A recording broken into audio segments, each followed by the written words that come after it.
Sesaat lagi Anda akan menyaksikan Kompas Malam, didukung oleh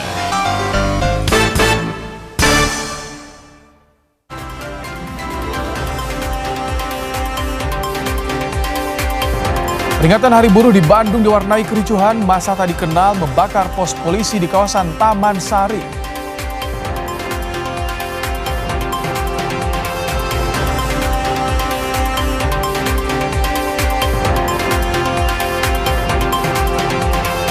Pemerintahan Donald Trump mulai ditekan Kongres soal biaya mahal perang, sementara Iran mulai merasakan dampak tekanan ekonomi imbas perang panjang.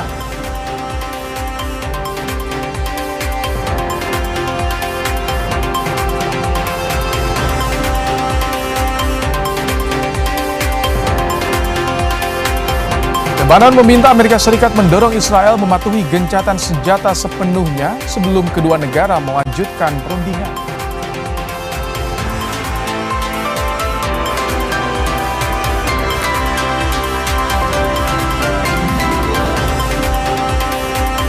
Pemerintah Indonesia desak PBB tuntaskan investigasi atas insiden yang menimpa pasukan perdamaian UNIFIL.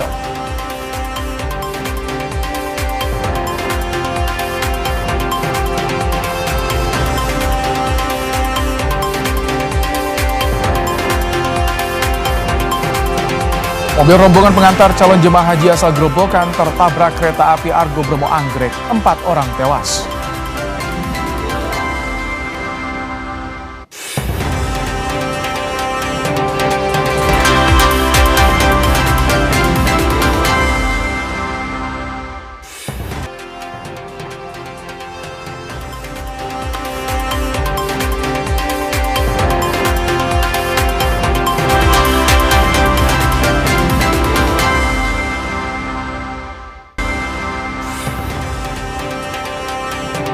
Pasukan Israel menghancurkan terowongan bawah tanah yang diduga milik Hizbullah di Lebanon Selatan. Serangan ini dilakukan di tengah gencatan senjata Israel dan Lebanon. Rekaman video menunjukkan ledakan dahsyat di Lebanon Selatan ketika pasukan Israel menghancurkan terowongan bawah tanah yang terkait dengan Hizbullah. Gambar-gambar yang dirilis oleh IDF tersebut memperlihatkan ledakan di Mazrat Buyut El Sayed. Ledakan diikuti oleh asap tebal yang membumbung dari tanah. Tengah pasti pengambilan gambar tidak dapat diverifikasi secara independen pada saat publikasi.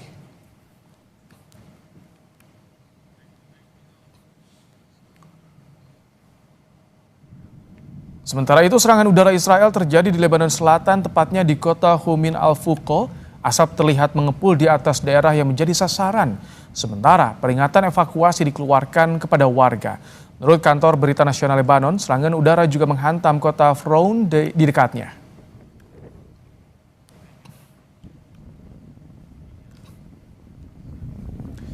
Saudara, pemerintah Lebanon meminta Amerika Serikat mendorong Israel mematuhi gencatan senjata sepenuhnya sebelum kedua negara melanjutkan perundingan.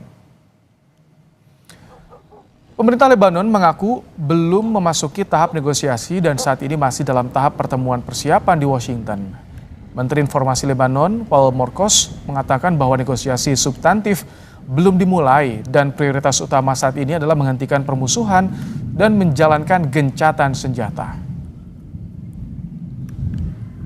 وأوضح أن لبنان لم يدخل بعد في مفاوضات وما زلنا في مرحلة اللقاءات التحضيرية في واشنطن وما زالت أولويتنا وقف إطلاق النار كي نتمكن من الانطلاق بالمفاوضات التي ترمي إلى معالجة أساس الصراع بين لبنان وإسرائيل. Saudara, konflik di Timur Tengah belum juga mereda. Israel masih menyerang Lebanon dengan dalih melumpuhkan Hizbullah. Sampai kapan perang berlanjut dan bagaimana dunia harus bersikap? Kita bahas bersama dengan Chris Mada, editor Desk Internasional Harian Kompas. Selamat malam, Mas Chris. Selamat malam, Mas. Baik, Mas Chris, kalau Anda cermati sejauh ini, bagaimana jalannya gencatan senjata antara Israel, Lebanon, termasuk Hizbullah di dalamnya? Apakah ini hanya jeda sementara atau memang tak ada gencatan sama sekali? Karena kita lihat serangan demi serangan terjadi di sana. Untuk Lebanon itu memang tidak ada gencatan senjata. Pada November 2024 kan pernah disepakati, tetapi setelah itu tetap aja ada serangan. Bahkan mulai 2 Maret 2026 Israel menyerang lagi Lebanon yang dengan tujuan menguasai 10% wilayah Lebanon yang terletak di antara perbatasan Israel sampai Sungai Litani. Sebaliknya antara Amerika Serikat dengan Iran, gencatan senjatanya masih cukup bertahan sampai sekarang. Sejak 7 April sampai sekarang masih tidak ada tembak menembak, hanya ada um, saling blokade saja. Nah, proposal terbaru sudah dikirimkan oleh Iran melalui Pakistan, dan menurut beberapa pihak Iran hanya memfokuskan soal pembukaan Selat Hormuz saja, akan tetapi ini belum ada kejelasan kapan perundingan akan berjalan lagi setelah beberapa waktu lalu Amerika Serikat tidak mengirimkan utusan untuk berunding di Islamabad. Jadi artinya ini konflik di Timur Tengah, AS Iran masih ketat blokade. Israel Lebanon masih ada serangan demi serangan. Ini dunia internasional didesak untuk lebih tegas nih Mas Kris. Tapi mengapa respons global sejauh ini dinilai belum cukup? Karena persoalannya adalah fokus masing-masing negara itu kan mereka berbeda-beda. Eropa sekarang sedang fokus untuk membuka kembali Selat Hormuz. Ada koalisi bersama Eropa dan Inggris untuk membuka Selat Hormuz. Mereka akan mengirimkan tentara. Tetapi di sisi lain juga kan mereka tidak bisa begitu saja meminta Amerika Serikat dan Israel untuk menghentikan serangan ke sekitar Timur Tengah, karena selama ini kan negara-negara Eropa dan sekutunya sangat mendukung Amerika Serikat dan Israel, walaupun sebagian mulai bermusuhan. Kemarin Presiden Trump mengancam akan menarik pasukan dari Jerman, dari Italia, dan dari Spanyol, hampir 50 orang, dan itu kan akan sangat berpengaruh bagi penjagaan keamanan di Eropa. Oke.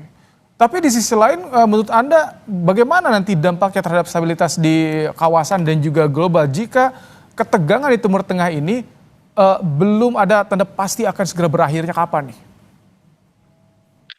Dunia kan sedang belajar lagi, karena bagi Amerika Serikat perang ini mahal sekali. Menurut akuntan kepala, semacam akuntan kepala di Departemen Pertahanan Amerika Serikat, biayanya sudah 25 miliar dolar. Tetapi kalau menurut taksiran beberapa pihak, termasuk untuk membangun lagi seluruh fasilitas Amerika Serikat di kawasan, itu bisa sampai 50 miliar dolar. Hampir 900 triliun rupiah. Nah, persoalannya kan bukan hanya uang, tetapi juga persoalan kapasitas. Ini posisinya itu Amerika Serikat dan Iran sama-sama kerepotan, sama-sama kehilangan begitu banyak aset militer di kawasan. Dan sehingga kawasan sedang berusaha menimbang ulang bagaimana masa depan kawasan dengan situasi Amerika Serikat yang harus membangun ulang dan tidak mudah, dengan situasi Iran yang kehilangan cukup besar, tetapi juga tidak berarti mereka lemah. Dan di sisi lain masih ada Israel yang cadangan persenjataannya juga masih banyak, dan yang bisa menyerang negara-negara di sekitarnya yang karena memang tidak seimbang gitu. Kalau menurut Anda nih Mas Kris, skenario yang paling realistis dalam waktu dekat apa? Apakah perdamaian dengan status quo atau justru akan ada eskalasi baru yang terjadi di sana? Yang harus dicatat adalah sekarang Amerika Serikat masih menyiagakan dua kapal induk ditambah dengan satu kapal angkut besar. Ada USS Abraham Lincoln yang sudah hampir 4 bulan di sana, lalu ada USS George Bush, ada USS Tripoli. Sementara USS Gerald Ford sudah mengarah pulang. Ini kan kapal yang sudah 10 bulan di laut dari seharusnya 6 bulan saja. Dengan tiga kapal besar di sekitar Iran, maka kita tidak bisa mengharapkan Amerika Serikat akan segera mengendurkan serangan ke Iran. Bahkan semalam itu Iran setidaknya di sekitar Teheran sudah menyiagakan lagi pertahanan udaranya untuk persiapan kalau ada drone atau pesawat-pesawat kecil yang memasuki wilayah udara Teheran. Kita harus mencatat dari dua kapal induk, Abraham Lincoln dan George H.W. Bush, itu ada lebih dari 100 pesawat yang bisa diterbangkan Amerika Serikat ke arah Iran. Belum lagi dari pangkalan-pangkalan di kawasan Timur Tengah. Tapi memang kan pangkalan-pangkalan itu rusak. Temuan dari berbagai pihak di Amerika Serikat, dalam 40 24 jam pertama sejak perang itu antara 28 Februari sampai dengan 2 Maret seluruh pangkalan Amerika Serikat itu diserang oleh Iran, dan memulihkannya akan butuh waktu bertahun-tahun, membutuhkan biaya miliaran dolar Amerika Serikat. Baik, ini tentunya dunia menanti bagaimana akhir dari konflik yang terjadi di Timur Tengah, karena semua sudah merasakan dampaknya setiap negara saat ini. Tapi terima kasih Mas Kris Mada, Editor Desk Internasional Harian Kompas, telah menyampaikan ulasan dan pandangannya di program Kompas Malam hari ini. Terima kasih Mas Kris. Terima kasih, selamat malam. Baik, sementara itu, Saudara, pemerintah Indonesia mendesak PBB menuntaskan investigasi atas insiden yang menewaskan personel TNI dalam pasukan perdamaian UNIFIL di Lebanon. Indonesia mendesak agar para pelaku yang terlibat segera diproses hukum demi menjamin akuntabilitas. Indonesia memberikan dukungan terhadap langkah UNIFIL yang melayangkan protes resmi kepada otoritas terkait insiden tersebut. Kita terus mendesak PBB untuk menuntaskan penyelidikan atau investigasi ini, dan pastinya harus secara menyeluruh. Dan kita juga mendesak otoritas terkait untuk menyidik dan mengadili para pelaku guna memastikan akuntabilitas atas kejahatan yang terjadi terhadap personel pemelihara perdamaian kita dan juga terhadap personel kita tentunya. Presiden Prabowo otak-atik kabinetnya terkhusus di sektor komunikasi istana demi memperbaiki penyampaian pesan pemerintah di tengah derasnya arus informasi digital. Ulasan istana hadir sesaat lagi.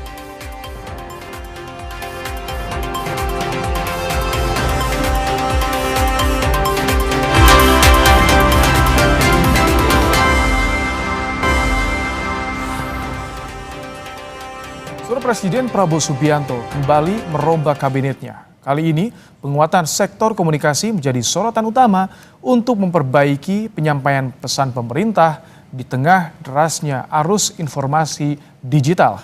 Inilah ulasan istana selengkapnya.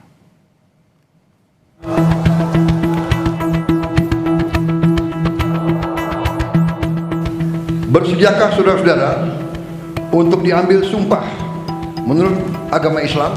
Bersedia. Bekerja dengan sebaik-baiknya. Bekerja dengan sebaik-baiknya. Dengan penuh rasa tanggung jawab. Dengan penuh rasa tanggung jawab. Terima kasih. Presiden Prabowo Subianto kembali melakukan reshuffle kabinetnya. Dalam perombakan jilid kelima ini, sektor komunikasi istana menjadi salah satu yang paling menonjol. Wajah baru dan orang lama dipadukan untuk memperkuat penyampaian pesan pemerintah di tengah dinamika informasi yang kian kompleks. Berikut ulasan selengkapnya dari Istana. Presiden Prabowo Subianto kembali merombak kabinetnya. Berbeda dari sebelumnya, kali ini perubahan menonjol terlihat di sektor komunikasi istana. Sejumlah wajah baru maupun tokoh lama diposisikan untuk memperkuat strategi komunikasi istana. Salah satunya adalah Hasan Nasbi yang kembali masuk ke lingkaran istana sebagai penasihat khusus Presiden bidang komunikasi. Sebelumnya Hasan pernah memimpin kantor komunikasi kepresidenan.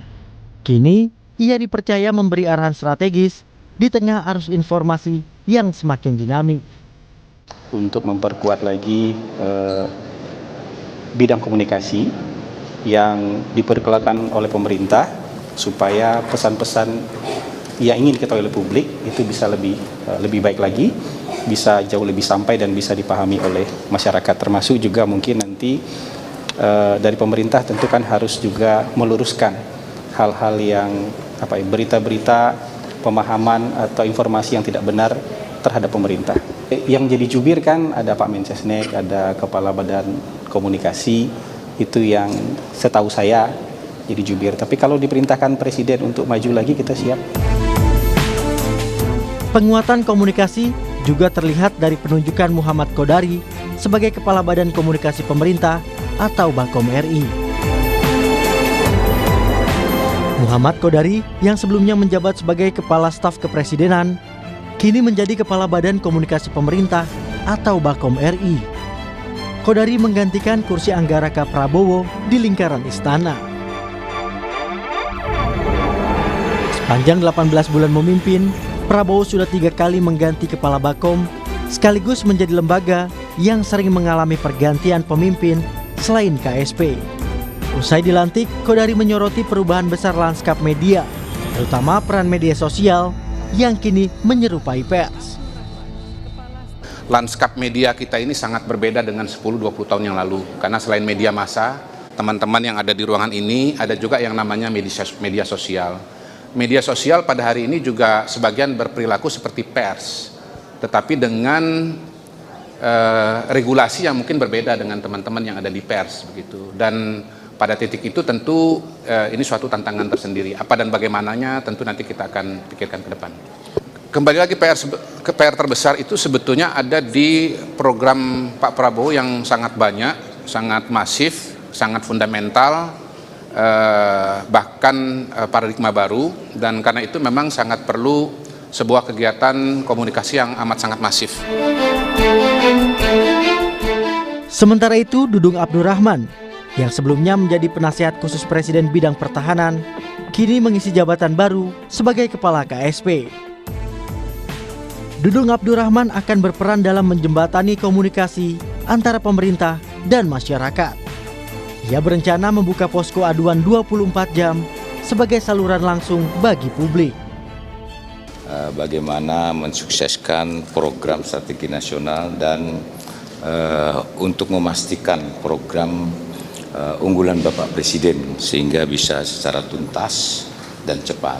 Sebagai KSP tentunya nanti saya sebagai penghubung antara masyarakat dengan pemerintah, sehingga apa yang menjadi keluhan-keluhan ini saya akan buka 24 jam laporan-laporan dari masyarakat, termasuk mengevaluasi dan memonitor program-program kementerian lembaga, termasuk bekerjasama dengan kementerian dan pemerintah-pemerintah daerah.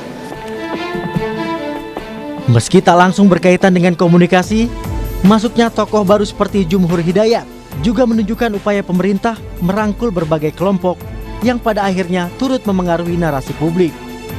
Pengamat politik Adi Praitno menilai komunikasi publik menjadi hal yang paling dikritik. Keterbukaan komunikasi menjadi hal krusial untuk diperbaiki.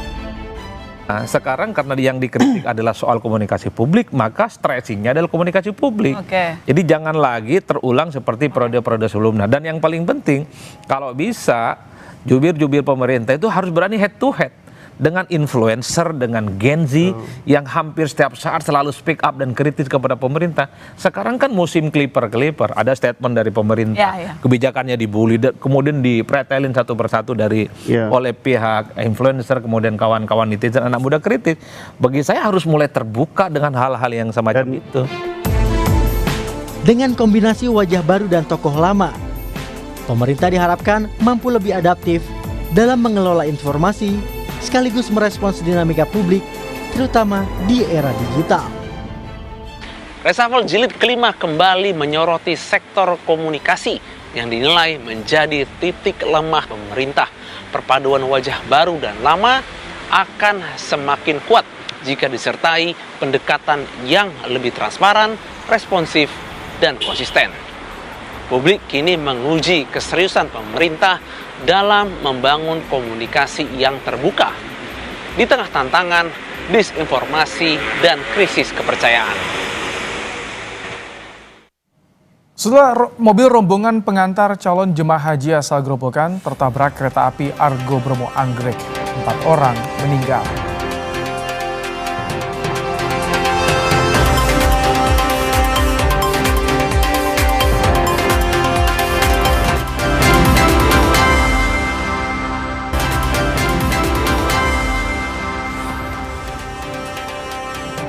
Saudara, angin kencang disertai hujan deras melanda wilayah Kota Bekasi, Jawa Barat. Imbas angin kencang, atap rumah dan SPBU bertebangan. Dari video amatir terlihat angin kencang merusak rumah warga saudara di Jalan Raya Komsen Jati Asih, Kota Bekasi pada Jumat sore. Angin kencang disertai hujan deras juga membuat atap SPBU berterbangan dan sejumlah pohon tumbang hingga menutup jalan. Tidak hanya hujan deras, hujan es juga turun di sebagian wilayah Pondok Gede, Saudara. Pasca kejadian, BPBD langsung mendata kerusakan dan melakukan pembersihan.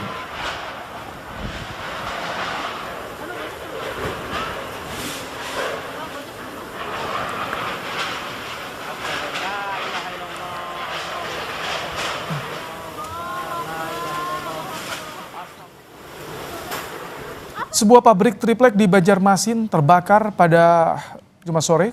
Kobaran api menghanguskan tumpukan triplek yang disimpan di dalam pabrik.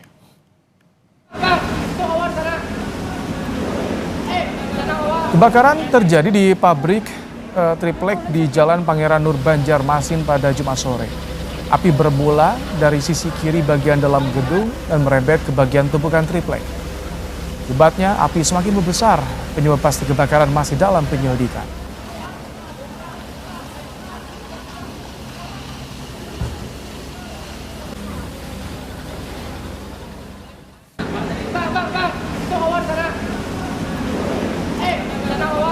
Seluruh mobil rombongan pengantar calon jemaah haji asal Grobogan tertabrak kereta api Argo Bromo Anggrek di perlintasan Desa Tuko, Grobogan, Jawa Tengah. 4 orang tewas, 1 diantaranya balita. Mobil Avanza ketabrak kereta api mengantarkan jamaah haji. Mobil berpenumpang 9 orang ini tertabrak kereta di perlintasan tanpa palang pintu di Desa Tuko, Kecamatan Pulau Kulon, Grobogan. Akibat kecelakaan tersebut, 4 penumpang tewas di lokasi, sementara 2 orang penumpang lainnya mengalami luka ringan.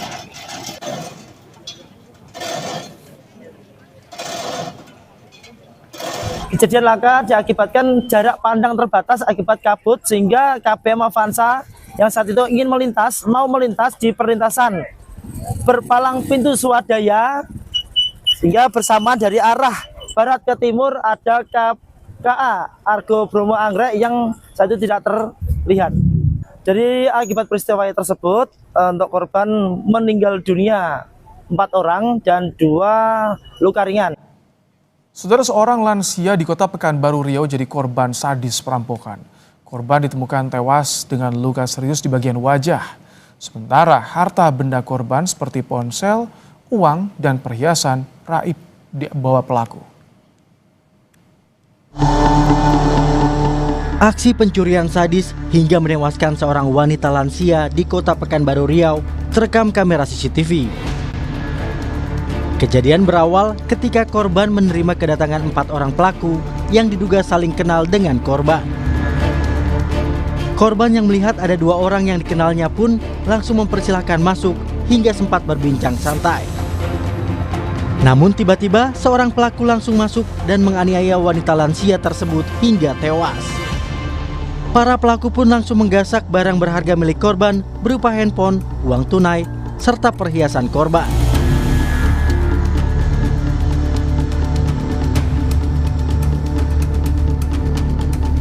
Jadi dari hasil otopsi tadi malam dapat disimpulkan bahwa penyebab kematian korban ini adalah kekerasan oleh benda tumpul. Kita gali informasi dari saksi, dalam hal ini keluarga, barang apa saja yang hilang.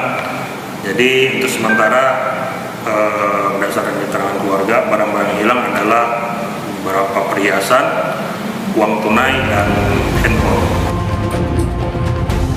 Saat ini polisi masih memburu para pelaku dan melakukan olah TKP di lokasi kejadian. Polisi mengungkap dugaan sementara kasus pembunuhan ini terkait perampokan. Citra Indriani, Kompas TV, Pekanbaru Riau. Informasi lainnya, saudara, momen libur panjang, arus lalu lintas dari Jakarta menuju ke arah Puncak mengalami kemacetan. Jumlah kendaraan yang menuju ke kawasan Puncak meningkat 30% dibanding libur akhir pekan biasa. Kemacetan lalu lintas dari Jakarta menuju kawasan Puncak Bogor terjadi pada Jumat malam, saudara. Satlantas Polres Bogor mencatat peningkatan kendaraan terjadi sebanyak 30% dibandingkan dengan libur akhir pekan biasa. Diprediksi Puncak arus wisata di kawasan Puncak Bogor akan terjadi pada Sabtu esok.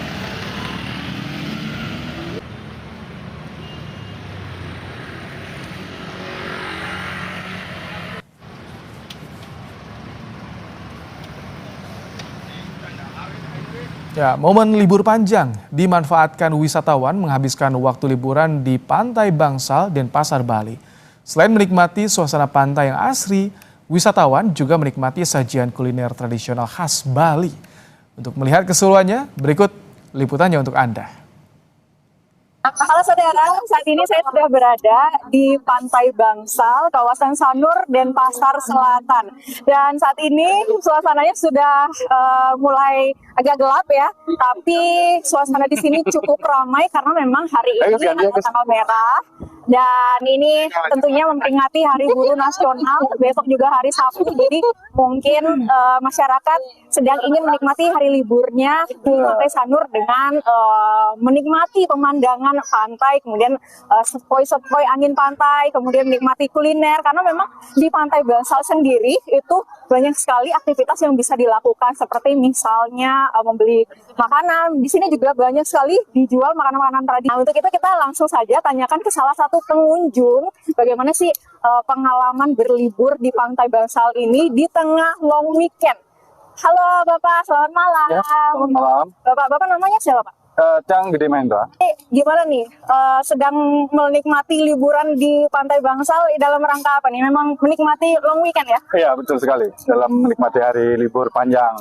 Hari Jumat ya, sekarang ya libur. Ya, Bapak nih bersama keluarga ya Pak? Iya, itu sama keluarga. Jadi sempat belanja-belanja atau? Iya, kebetulan ini warung favorit saya di sini untuk belanja menu-menu tradisional Bali. Ya. Ini sih saya beli tipat, beli rujak, banyak lah. Ada Bapak, kenapa memilih Pantai Bangsal nih Pak? Dibandingkan pantai-pantai yang lain di Sanur kan banyak nih pantai, kenapa harus Pantai Bangsal? Karena Pantai Bangsal sih menurut saya itu tempatnya yang begitu strategis ya, dekat. Terus banyak kuliner di sini dan pemandangannya juga bagus. Saudara, tadi kita sudah dengarkan salah satu statement dari salah satu pengunjung di Pantai Bangsal Sanur, bahwasanya memang benar banyak sekali hal yang bisa dilakukan di Pantai Bangsal Sanur ini karena banyak sekali tempat rekreasinya, banyak sekali penjual-penjual, pedagang-pedagang, kemudian ada juga yang menjual pakaian dan berenang juga sangat aman untuk anak-anak karena memang ombak di Pantai Bangsal ini tidak terlalu besar. Jadi barangkali yang ingin ke Bali bisa sekali, barangkali ini bisa dijadikan referensi untuk objek wisata ketika berwisata ke Bali. Untuk Farah, tadi Santosa, Kompas TV, Denpasar, Bali. Saudara, peringatan Hari Buruh diwarnai kericuhan. Kelompok orang tak dikenal membakar pos polisi di kawasan Taman Sari, Kota Bandung.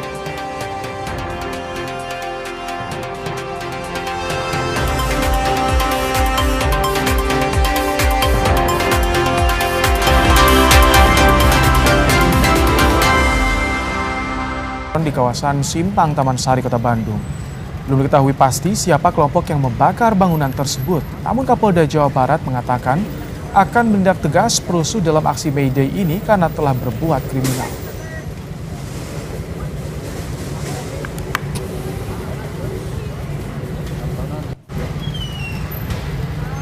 Dari sejak sore, ini kelompok masyarakat yang tidak dikenal dengan pakaian hitam, tutup muka, membawa molotov, dan melakukan pengerusakan fasilitas umum, melakukan pembakaran dari berawal dari pembakaran plastik barrier, kemudian merusak lampu lalu lintas, merusak fasilitas CCTV, dan sekarang sudah merusak pos polisi.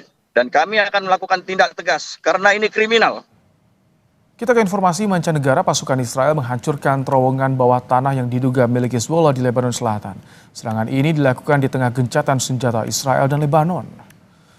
Rekaman video menunjukkan ledakan dahsyat di Lebanon Selatan ketika pasukan Israel menghancurkan terowongan bawah tanah yang terkait dengan Hezbollah. Gambar-gambar yang dirilis oleh IDF tersebut memperlihatkan ledakan di Mazra'at Biyut El Sayyad. Ledakan diikuti oleh asap tebal yang membumbung dari tanah. Tanggal pasti pengambilan gambar tidak dapat diverifikasi secara independen pada saat publikasi. Sementara itu, serangan udara Israel terjadi di Lebanon Selatan, tepatnya di kota Humin al-Fuqo. Asap terlihat mengepul di atas daerah yang menjadi sasaran, sementara peringatan evakuasi dikeluarkan pada warga. Menurut kantor berita nasional Lebanon, serangan udara juga menghantam kota Froun di dekatnya.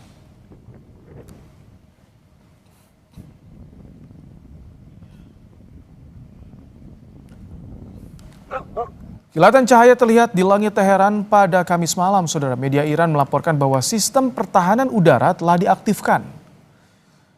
Menurut kantor berita Tasnim, suara sistem pertahanan udara yang diaktifkan terdengar di beberapa bagian ibu kota Teheran.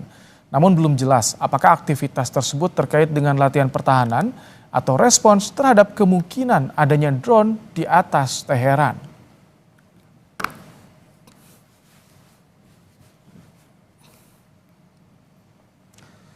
Sementara itu, di tengah gencatan senjata yang masih berlaku antara Amerika Serikat dan Iran, penumpukan kapal dan tanker minyak terjadi di Selat Hormuz. Untuk lokasi dan waktu pengambilan gambar tidak dapat diverifikasi secara independen. Namun dari visual menunjukkan sejumlah kapal kargo dan tanker minyak berhenti di Selat Hormuz. Iran telah memperlakukan pembatasan lalu lintas melalui Selat Hormuz, sementara pasukan Angkatan Laut AS mempertahankan blokade terhadap pelabuhan-pelabuhan Iran.